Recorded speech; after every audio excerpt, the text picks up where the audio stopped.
बातमीचा अर्थ आहे भरोसा आणि तुमच्या भरोसा आहे आमची जिम्मेदारी। आपण पाहत आहात NCN news TV Deglur. Sir आपके आपके जो है अच्छे दौर में कई लोगों ने आपके साथ अच्छा वक्त गुजारे, मगर अब आपका जो डाउनफॉल है उसको डाउनफॉल क्या हुआ है? अरे नहीं डाउनफॉल कुछ नहीं, फिक्र मत करो। मैं अभी बीजेपी में मेंबर ऑफ पार्लियामेंट 6 साल के लिए हूँ, आप फिक्र मत करो। I am not falling, I am rising. असं आहे, नांदेडच्या अनेकांना वाटतं की मला शिवाय देण्याशिवाय बक्षीस मिळत नाही। हा फॉर्म्युला सेट फॉर्म्युला आहे, पण तो जुना झाला आहे। लोकांना वाटतं आहे की ह्यांना शिवाय दिल्या की आपली नोंद तिकडे होते, तिकडे नोंद होते की मग आम्हाला काहीतरी तिकडे मिळतं। असं अमित देशमुख लहान आहे, माझ्या वयाला आणि अनुभवाला याला फार वेळ लागेल त्याला, त्यामुळे त्यांना उत्तर मी योग्य वेळेस जरूर देईन। तुम्हाला आठवत असेल एकेकाळी शंकरराव चव्हाण आणि श्यामराव कदम यांचं दोघांचंही अनेक मतभेद झाले आणि त्या मतभेदाच्या वेळेस कदम साहेबांनी जाहीर केलं होतं की मी शंकरराव पडल्यानंतरच माझे केस कापेन किंवा असं काही त्यांचं वक्तव्य होतं, म्हणजे आठवते। फार जुनी गोष्ट आहे, पण शेवटी दोघं अध्यक्ष चव्हाणसाहेब अध्यक्ष होते, ते उपाध्यक्ष होते। हा जुना इतिहास आहे। PCAला फॉर्म नाना पटोलेंनी भरला होता, MCAमध्ये आशिष शेलार त्या MCAचे अध्यक्ष आहेत। शरद पवारांना मंदाना बरंच सवलत तिथे आहेत, भाजपच्या आहेत, राष्ट्रवादीचे आहेत, काँग्रेसचे 1-2 आहेत, शिवसेनेचे नार्वेकर तिथे आहेत। तर मग तिथे चालतं का? अजिबात घडत नसतं। मुंबईला माझ्याकडे मिलिंद नार्वेकर नेहमी गणपतीला वर नेहमी माझ्याकडे येतात। अनेकांच्या समोर अक्रॉस पार्टी लाईन्स आहेत, पक्षाच्या पलीकडे जाऊन सुद्धा अनेकांचे व्यक्तिगत संबंध आहेत। सहकार्याचं कौतुक करणं इतपत मोठेपणा, मनाचा मोठेपणा त्यांनी दाखवा। माझाच नाही, राज्यामध्ये सुद्धा ज्या वेळेस निवडणुकीमध्ये यश मिळालं त्यावेळेस कुठल्याही सहकार्याचा कुठे उल्लेख करून त्यालासुद्धा त्याचा गौरव करावा इतपत त्याच्या मनामध्ये मोठेपणा कधी राहिलेला नाही आहे। त्यामुळे आपल्याला वाटतं नसतं की दुपारनंतर सूर्य उतरणीला लागतो तेव्हा माणसाची सावली मोठी होते आणि रात्र झाली की सावली अदृश्य होऊन जाते। तसा हा कार्यक्रम आहे। केव्हा अदृश्य होतील सांगता येणार नाही, फक्त त्यांनी भान ठेवावं आपल्या सगळ्या वक्तव्यांचं की आपण काय बोलतोय ते। त्यामुळे कालच्या ह्या सगळ्या गोष्टीवर फक्त मला एवढंच सांगायचं आहे। आता ह्याच्या व्यतिरिक्त तुमच्याकडे बरेच प्रश्न असतील, त्यामुळे मी तयार आहे विचारायला। या व्यतिरिक्त त्यांनी एक प्रश्न केला होता, वृत्तागतीतील शताब्दी 16 मध्ये 2000 कोटी रुपये तत्कालीन पंतप्रधानांनी नागरिकांसाठी दिले होते। थोड्या मोठ्या प्रमाणात निधी आला, नवीन शहर निर्माण झाला, त्यावेळी चव्हाणसाहेब प्रमुख होते, पण आता शहराची अवस्था बकाल झालेली आहे। त्या निधीचा योग्य प्रकारे वापर झाला नाही असं त्यांचं 16 वर्षानंतर आठवण ह्यांना कशी झाली हो, मला तोच प्रश्न आहे। 2008ला हा 16 झाला होता, आपण 24मध्ये आहोत। 16 वर्षानंतर ह्यांना रस्ते यांच्या तरी गावात त्यांनी राहिले का? 16 वर्षात 16 वर्षानंतर कुठल्याही शहरातले रस्ते कमी जास्त प्रमाणात होतातच ना, पण तिथे काहीच घडलं आणि अमुक घडलं आणि भ्रष्टाचार झाला, अमुक जे काही विधान त्यांचा म्हणण्याच्या मागे रोष असावा। 16 वर्ष या गोष्टीला होऊन गेली। 16 वर्षानंतर जावा शोध कसा झाला? मी ते काँग्रेसमध्ये असताना बोलायला पाहिजे होतं की झालं तसं झालं, किंवा आधी बोलायला पाहिजे होतं, किंवा भाजपमध्ये त्यावेळेस ते गेले त्यावेळेस बोलायला पाहिजे होतं। मला कळत नाही आहे, 16 वर्ष झाल्यानंतर अशा प्रकारचे आक्षेप तुम्ही घेताय, चुकीचं आहे। यात कुठलंही तथ्य नाही आहे, हे सगळ्या कपोलकल्पित आणि व्यक्तिगत द्वेषातून केलेल्या सगळ्या वक्तव्य। तुमच्या जुन्या टीममधले काही लोक आहेत का त्यांच्यात? कुठं? त्यांच्यासोबत असं बोलायचं म्हणजे कोण? तुमच्या जुन्या टीममधले माझ्याजवळ भरपूर लोक आहेत ना। मी ते मी काय म्हणताय? तुम्ही ज्यांना पद प्रतिष्ठा दिली तुमच्यामुळेच भेटलं पद। हो हो हो असतील ना। कसं आहे की प्रत्येकाला नाही, असं आहे, नांदेडच्या अनेकांना वाटतं की मला शिवाय दिल्याशिवाय बक्षीस मिळत नाही। हा फॉर्म्युला सेट फॉर्म्युला आहे, पण तो जुना झाला आहे। म्हणजे लोकांना वाटतं आहे की ह्यांना शिवाय दिल्या की आपली नोंद तिकडे होते, तिकडे नोंद होते की मग आम्हाला काहीतरी तिकडे मिळतं। नाही, असं नाही म्हणत। चिखली एकाच पक्षात आम्ही आहोत, आता तो विषय नाही राहिलेला। हां गेल्या 10 दिवसापासून साईट बंद आहे आणि त्याच्यामुळे अनेक महिला महिलांना अर्ज भरण्यासाठी नाही ऑफलाईन पण घेतो ना आपण, ऑफलाईनला आपण घेतो ना ऑफलाईन. नाना आपल्याला काय बोलायचं बरं बरं बरं बरं बरं बरं तुम्हाला कोणी शिकायचं का? तुम्हाला कोण बरं एक मिनिट थांबा थांबा, दोघांनाही बोलतो मी, हरकत नाही, दोघांशी बोलतो, आमच्यासारखं करून जा तुम्ही, थांबा. तर माझा मुद्दा एवढाच आहे की अनेक लोक राहिले असतील आणि मीही मागेच बोललो होतो, मी कोणालाही माझ्यावर पक्षात या असं मी कधी निमंत्रणही दिलं नव्हतं, सांगितलं नव्हतं. हे मी ज्यावेळेस ऑन रेकॉर्ड आहे त्यावेळेससुद्धा, आज नाही. 12 फेब्रुवारीनंतर मला पत्रकारांनी विचारलं की किती लोक तुमच्याबरोबर आहे. मी म्हटलं मी कोणालाही भाजपमध्ये या असं मी सांगितलेलं नाही. प्रत्येकाला वाटतं की हा मतदारसंघ काँग्रेससाठी आहे, कोणाला वाटतं भाजपसाठी फेवरेबल, प्रत्येकजण आपला विचार करतोच ना. त्याच्यामुळे आम्ही काही कोणाला सांगितलं नाही. मग जे आलेलं स्वागत आहे त्यांचं, ते राहिलं ठीक आहे, त्यामुळे तसं काही विषय नाहीच आहे. आता काही मित्रांना तुम्ही सांगितलं काँग्रेसमध्ये जा असं चर्चा. ते जा म्हणून सांगितलं होतेच काँग्रेस, मी कशी सांगायला सांगू, जे काँग्रेसमध्ये जाआहेत काँग्रेसमध्ये जा सांगितलंच नाही मी त्यांना. अमित देशमुख म्हणाले अशोकाची पतझड झाल्यानंतर वसंत बोलायला असं अमित देशमुख लहान आहेत, माझ्या वयाला आणि अनुभवाला यायला फार वेळ लागेल त्यांना, त्यामुळे त्यांना उत्तर मी योग्य वेळेस जरूर देईन. मी अजून ते अनुभवाने कमी आहेत, वयाने कमी आहेत. त्यांनी संभाजीनगरला प्रभारी होते, त्यांनी आठवावं की त्यांनी काय काय तिथे केलं, म्हणजे किती अचिव्हमेंट, पक्षाला किती यश मिळालं. त्यांच्या वक्तव्याची काही दखल आज घ्यावी इतपत त्यांची उंची, राजकीय उंची नाही आहे.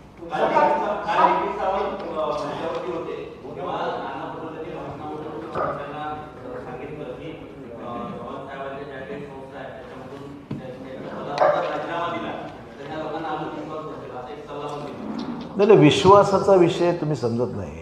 पहिली गोष्ट म्हणजे शारदाभवन शिक्षण संस्था ही कुठली राजकीय व्यासपीठ नाही आहे. तुम्हाला आठवत असेल एकेकाळी शंकरराव चव्हाण आणि शामराव कदम यांचं दोघांचंही अनेक मतभेद झाले आणि त्या मतभेदाच्या वेळेस कदम साहेबांनी जाहीर केलं होतं की मी शंकरराव पडल्यानंतरच माझे केस कापेन किंवा असं काय त्यांचं वक्तव्य होतं, मला जे आठवतं आहे. ही फार जुनी गोष्ट आहे. पण शेवटी दोघं एक अध्यक्ष, चव्हाणसाहेब अध्यक्ष होते, ते उपाध्यक्ष होते. हा जुना इतिहास आहे. त्यामुळे या संस्थेमध्ये आता परवा जसं MCAचं इलेक्शन झालं, मुंबई क्रिकेट असोसिएशनचं, मुंबई क्रिकेट असोसिएशनचे अध्यक्ष शरद पवार आहेत, तिथे आशिष शेलार आहेत, तिथे पवारसाहेबांचे असणारा मानणारा वर्ग आहे, भाजपलाही मानणारा वर्ग आहे. नानांनी फॉर्म भरला होता, मग तेव्हा नाना दिसलं नाही काय तिथे की आपण चाललो MCAमध्ये, पण नानांनी फॉर्म भरून परत मागे घेतलं का ती डाळ शिजली नसती, ते माणसं मतदान कोण माणसं नव्हते त्यांच्याकडे. बरं, माझं म्हणणं बरोबर आहे ना. MCAला फॉर्म नाना पटोलेंनी भरला होता. MCAमध्ये आशिष शेलार त्या MCAचे अध्यक्ष आहेत. शरद पवारांना मानणारा बराच संवर्ग तिथे आहेत, भाजपचे आहेत, राष्ट्रवादीचे आहेत, काँग्रेसचे 1-2 आहेत, शिवसेनेचे नार्वेकर तिथे आहेत.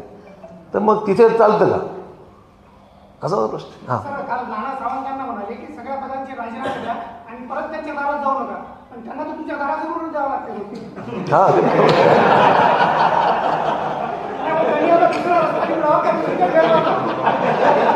त्यांचा रस्ता बदलावा लागला, असं माऊट करावं लागेल. असं आहे, नानांना हे सगळं जे चाललं आहे ना, हे संकुचित राजकारणाचा हा नमुना आहे. तुम्हाला सांगतो, माणसाला एक उंची गाठल्यानंतर आधी उंची गाठावी लागते, वैचारिक उंची म्हणून. आम्ही अनेक पक्षात आजही भेटतात लोक, भाजपची भेटतात, शिवसेनेचे भेटतात, उद्धव ठाकरे, अनेक लोक भेटतात. आम्ही एकमेकांना भेटत असतो. व्यक्तिगत द्वेषाचा कुठला विषय आहे, पक्ष म्हणजे पक्ष. DP सावंत तिकडे असतील तर ठीक आहे, तो त्यांचा विषय आहे, पण एकमेकांची डायलॉगच नको असं कधी घडत नसतं, अजिबात घडत नसतं. मुंबईला माझ्याकडे मिलिंद नार्वेकर नेहमी गणपतीला वगैरे नेहमी माझ्याकडे येतात. अनेकांचे संबंध अक्रॉस पार्टी लाईन्स आहेत, पक्षाच्या पलीकडे जाऊन सुद्धा अनेकांचे व्यक्तिगत संबंध आहेत. याचा अर्थ ते काय पक्षात त्याचा पक्ष वेगळा, आमचा पक्ष वेगळा. हे जे राजकारण, नानांना अजून राजकारण समजायचं आहे, राजकारणाची उंची अजून गाठायची आहे, म्हणून अशा प्रकारचे फडतूस वक्तव्य करून हे जे करतायत हे अजून त्यांना ते समजलेलंच नाही आहे की राजकारण फक्त काही व्यक्तिगत हमरीतुमरीवर येऊन हा कार्यक्रम नसतो. पक्षाच्या पलीकडे सुद्धा जाऊन माणसाचे व्यक्तिगत संबंध असतात. अटल बिहारी वाजपेयींचं वक्तव्य आजही आपल्या ध्यानात घेतलं पाहिजे की राजीव गांधींनी त्यांना USA जाऊन ट्रीटमेंट घेण्याकरता पाठवलं होतं, सरकारने खर्च पूर्ण केला होता. आणि ही गोष्ट वक्तव्य हे अटल बिहारी वाजपेयींनी राजीव गांधींचं निधन झाल्यानंतर लोकांना सांगितलं की मला राजीव गांधींनी मला तिथे पाठवलं UN, कारण की मला एक आजार होता आणि त्यासाठी ट्रीटमेंटला ते राजीव गांधींनी पाठवलं. एवढा मोठा उंचीचा नेता, हे म्हणजे सांगायचं तात्पर्य एवढंच आहे, वरिष्ठ पातळीवर सुद्धा असं नाही आहे. अनेकांचे संबंध आहेत. गडकरींचे संबंध काँग्रेस पक्षात अनेक लोकांची ओळखी पाळखीत बोलणं चालणं असं नाही की काम करतात तरी सुद्धा. तर नाना एकंदरीत परिस्थितीवर मतदार मात्र संभ्रमित आहे. काय संभ्रमित आहे? आता तुमच्यासोबत 4 दशके जे सावंत सर होते ना, सगळे होते, पण अजूनही लोकांचा असं संभ्रम आहे की हे सगळे एकच आहे, भाजप असेल किंवा काँग्रेस. नाही एक नाही, आमची राजकीय क्षेत्र वेगळी झालेली आहे. मी एका पक्षात आहे, ते दुसऱ्या पक्षात आहेत. त्यामुळे कालांतराने निवडणुका समोर राहतीलच. निवडणुकीमध्ये दूध का दूध पाणी का पाणी होईलच. लोक कोणाला मतदान करतात काय होती काय आपण तसं त्याच्यावर तडजोड नाही. पण तुमच्यावर आरोप होत आहे की देखील तुम्ही काँग्रेसमध्ये पाठवलं. मी पाठवलं थोडक्यात त्यांना विचारा भाजपमध्ये यायचं का, आम्ही तयार आहोत. बरं सर, काँग्रेसमध्ये झाले काही असतील ना काही असतील नाही. हे निवडणुकी घडत असतात. इकडचे तिकडे तिकडचे इकडे होत राहते का नवीन नाही देशात होतं. मला माहीत नाही, माझी चर्चा नाही अशा. काल नाना म्हणाले की आधी नांदेडचे लोक राजा निवडून द्यायचे, आता नेता निवडून दिला लोकसभेला. म्हणजे तुम्ही असताना तुम्ही राजा काय करता आणि आता नेता निवडून दिला. असं आहे, लोकशाहीला मानणारा कुठलाही व्यक्ती कुठलाही नेता अशा वक्तव्याची समज असू शकत नाही. लोकशाहीमध्ये लोक ठरविल तो नेता. त्याच्यामुळे नानांना अजून कळलेलंच नाही आहे लोकशाही काय आहे. ते स्वतःच्या भ्रमातच अजून आहेत. सर नांदेडमध्ये भाजपा किती जागा लढणार आहे? चर्चा अजून बाकी आहे आमची. मुसलमान गांव में से आपने मामूली लोग अनपढ़ लोग बहुत आगे बढ़ाए थे. आज वो लोग और आपके टाइम में तो उनकी स्टेज पर बैठने की भी ताकत नहीं थी. आज आपके खिलाफ तो बहुत बोल रहे हैं. नहीं बोल इधर आए तो बोला जा रहा है कि डीपी साहब को आपने भेजे प्रवेश कराया. दीपी साहब बच्चे है कि मैं भेजू और जाएंगे करके.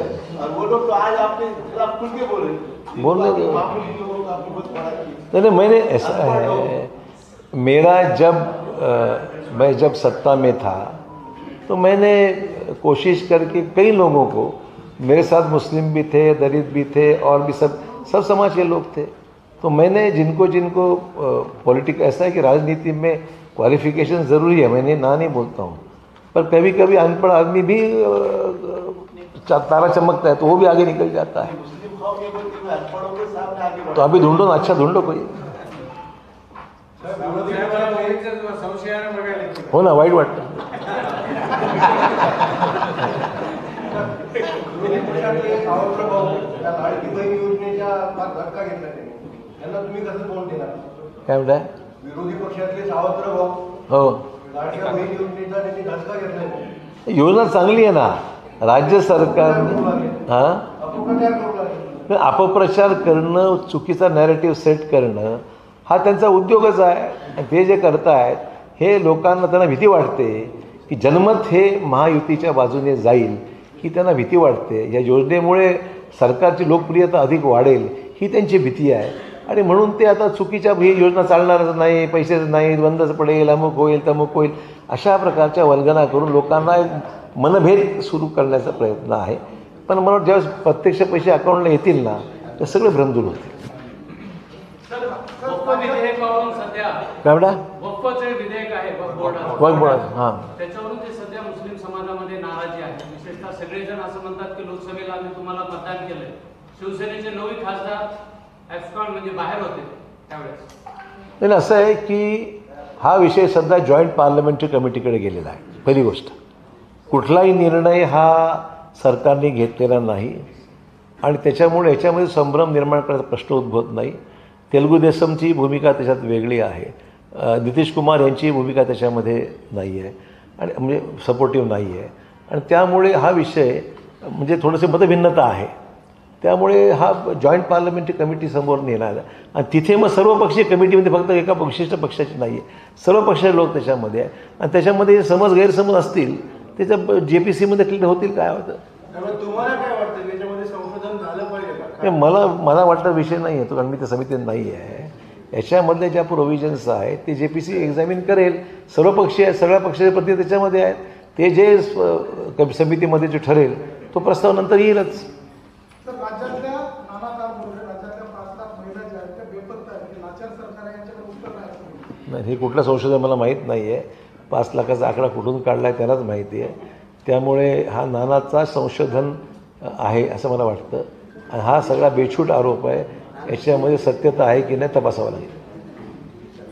येस बोला. एक मिनिट पिछे पूछ. हां काय म्हणता? हां हां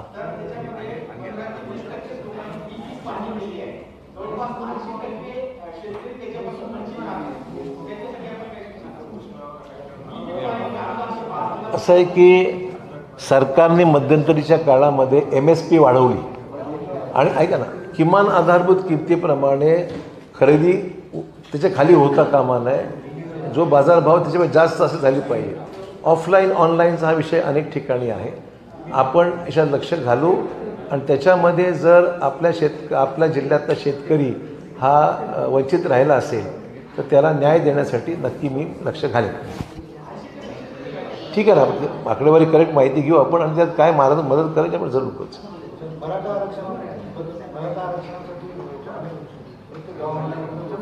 प्रत्येक गावामध्ये नाही. मराठा आरक्षणाचा विषय मी तर ज्या ठिकाणी गेलो मी त्या ठिकाणी स्पष्टपणे सांगितलेलं आहे की राज्यामध्ये 10% आरक्षण लागू झालेलं आहे. नंबर 1. 10% आरक्षणाचे फायदे प्रत्यक्षात मिळू लागलेले आहेत. ते फायदे म्हणजे तुमचे नोकऱ्या त्याच्यामध्ये 10% आरक्षण उपलब्ध आहेत. नांदेड जिल्ह्यामध्ये पोलीस भरतीमध्ये आरक्षण झाले. अनेक लोकांना जॉईनिंग लेटर पण मिळाले. त्यानंतर आरोग्य विभागाची भरती झाली, त्याच्यामध्ये लोकांना सिलेक्शन झालं. त्यानंतर ॲडमिशन्समध्ये तुमच्या पब्लिक हेल्थ डिपार्टमेंटमध्ये सुद्धा जी भरती झाली त्याच्यामध्ये 10% आरक्षण मिळालं. म्हणजे या 3-4 भरत्या मधल्या काळात झाल्या. त्याच्यामध्ये मुलांचं किंवा मुलींचं जे 10%चं आरक्षण आहे त्याच्यामध्ये ते बसले, क्वालिफाईड झाले, त्यांना मिळालं. आता राहिला प्रश्न कुणबी सर्टिफिकेट, ज्यांचे नावासमोर कुणबी लिहिलेलं आहे त्यांना सर्टिफिकेट मिळाले. त्याच्यामध्ये OBCमध्ये आपोआप आले. या 2 गोष्टी घडलेल्या आहेत. आज सारथीमधून सुद्धा लोकांना बेनिफिट होतं आहे. एज्युकेशनला मदत करायला, हायर एज्युकेशनला वगैरे सारथीमध्ये मदत चांगल्या पद्धतीने होत आहे. अण्णासाहेब पाटील महामंडळाकडून सुद्धा उद्योग व्यवसायाला मदत होत आहे. त्यामुळे मधल्या काळात बरीचशी कामं अशी झाली की ज्याच्यामुळे त्या मागण्यांच्या संदर्भामध्ये आपण काही अंशी यशस्वी झालेलो आहोत. बाकीचे विषय जे आहेत त्याच्यामध्ये थोडासा मतभिन्नता असू शकते, परंतु आम्ही भूमिका एकनाथ शिंदे साहेबांनी कोणाच्याही आरक्षणाला धक्का न लावता 10% आरक्षण महाराष्ट्रात उपलब्ध करून दिलं आहे. आणि त्याच्यामध्ये कोणाचाही त्या ठिकाणी आक्षेप म्हणजे ज्याला कोर्टाचा कुठल्याही प्रकारचं त्याच्यामध्ये हे आलेलं नाही आहे, म्हणजे विरोध आलेला नाही आहे. त्यामुळे मला वाटतं की काही अंशी हा प्रश्न बऱ्याचशा विषयी लोकांपर्यंत ही माहिती पोचवणं गरजेचं आहे. लोकांना ही माहिती कळण्याची गरज आहे. काय झालं हे सांगण्याची गरज आहे. आणि मला दिसतं आहे ज्या ठिकाणी याचं स्पष्टीकरण आपण दिलं आहे त्या ठिकाणी लोक म्हणतात नाही बरोबर आहे, पण हे राहिलेलं अमुक ठीक आहे, याचे प्रयत्न करू आपण. बोल रहे थे कि बच्चों की स्कॉलरशिप भी बंद कर दी है गवर्नमेंट ने. नहीं, क्यों बंद करेंगे? स्कॉलरशिप बंद कर. ऐसा कहीं नहीं, ऐसा कुछ नहीं हुआ. सर आपके साथ सर आपके जो है आज अच्छे दौर में कई लोगों ने आपके साथ अच्छा वक्त गुजारे, मगर अब आपका जो डाउनफॉल है उसको. डाउनफॉल कहाँ हुआ है मेरा? अरे नहीं, डाउनफॉल कुछ नहीं, फिक्र मत करो. मैं अभी BJP में मेंबर ऑफ पार्लियामेंट 6 साल के लिए हूँ. आप फिक्र मत करो. I am not falling, I am rising. जो भी नाना पटोले से एंजॉय करते हैं सर, क्या कहेंगे सर? जो नाना पटोले कंपनी में एंजॉय. हाँ बोला. काँग्रेसच्या कार्यक्रमामध्ये व्यासपीठावर खूप गर्दी झाली होती कार्यकर्त्यांची. तर नाना चिडून म्हटले की जवानांना परत बोलू नका. करेक्ट. ते असले तर तुम्ही शिस्तीत राहा. मग माझी आठवण येते की नाही? असा चिल्लरपणा माझ्याकडे कधी होत नव्हता.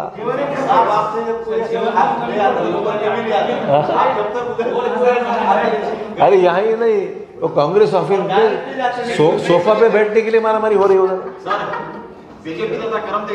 हाँ काय आहे बाजूला बंद बढ़िया. जल जीवनची कामं मार्गी लागत आहेत, त्याला पैसा मिळतो आहे. मी मध्यंतरी राज्यसभेमध्ये सुद्धा प्रश्न उपस्थित केला होता. उपमुख्यमंत्री अजित पवार यांच्याशी माझी VCवर मीटिंग झाली आणि त्यांनी कबूल केलं जिल्ह्यामध्ये आता पैसे मिळू लागलेले आहेत आणि कामाला जे मग थंडावलं होतं ते आता गती मिळते आहे. काय छोटे मोठे प्रॉब्लेम आहेत पण ते आता पूर्णत्वास जाते. मुस्लिम रिजर्वेशन के बारे में क्या बोल रहे थे? मुस्लिम रिजर्वेशन मिलना चाहिए, पहले से था ना इशू, का चुप किया. हमने सपोर्ट दिया था उसमें उसमें क्या सर गुरु गोविंद सिंह जी स्टेडियम आहे, त्याचं काम सुरू आहे. विकास पावलेसाठी केंद्राचा निधी आहे. गुरु गोविंद सिंग स्टेडियमचं आत्ताचं जे पूर्ण काम करायचं असेल तर 250 कोटी रुपये या कामाची किंमत आहे. आपल्याकडे 47 कोटी उपलब्ध आता आहेत, त्याच्यामध्ये कामं तुम्हाला दिसत आहेत. पण पूर्ण काम करायचं असेल तर 250 कोटी रुपयाचा हा एकंदरीत प्रस्ताव आहे. मी पर्यटन आणि स्पोर्ट्स मिनिस्ट्रीकडे मी प्रयत्नामध्ये आहे, वाढीव पैसे मिळावे आणि त्यातून हे स्टेडियम याच्यापेक्षा भव्य व्हावं. काम चाललं आहे, आता सिव्हिलवर बरंचसं स्ट्रक्चरल काम झालेलं आहे. तर वाढेल तर वाढेल, जे आता वाढणारच आहे. सर तुमच्या भोकरमध्ये 161 ANH-ला म्हणजे टायरमध्ये गेलो 4 व्हीलरचं तर बाहेर येत नाही, एवढे भेगा पडलेले. NH आहे, NH आहे. 161A NH हे गव्हर्नमेंट ऑफ इंडियाच्या नॅशनल हायवे गव्हर्नमेंट ऑफ इंडियाकडे आहे. आणि माझ्याकडे डिपार्टमेंट तुमचं जर माझ्याकडे असेल तर मी PWDला होतो, NHला नव्हतो. आपण प्रयत्न हां हां राज्यसभेवरती आला हो आणि शाखा कन्स्ट्रक्शन हे काम केलं माहिती घेतो ना. आणि इतक्या तक्रारी आहेत लोकांच्या, तुम्ही तक्रार करता ते प्रॉब्लेम शारदाचा आहे की रस्त्याचा नेमकं काय? शारदाने रस्ते केले, ते बेकार आहे. त्याच्यावर पुढचे जे आहे त्याला मी लक्ष देतो. मी आणि तुम्ही सांगितलं गोष्ट नोंद घेऊन माझी गाडी त्यात फसत नाही का बघतो, फसते का नाही बघतो, काळजी करू. येस संपवायचं.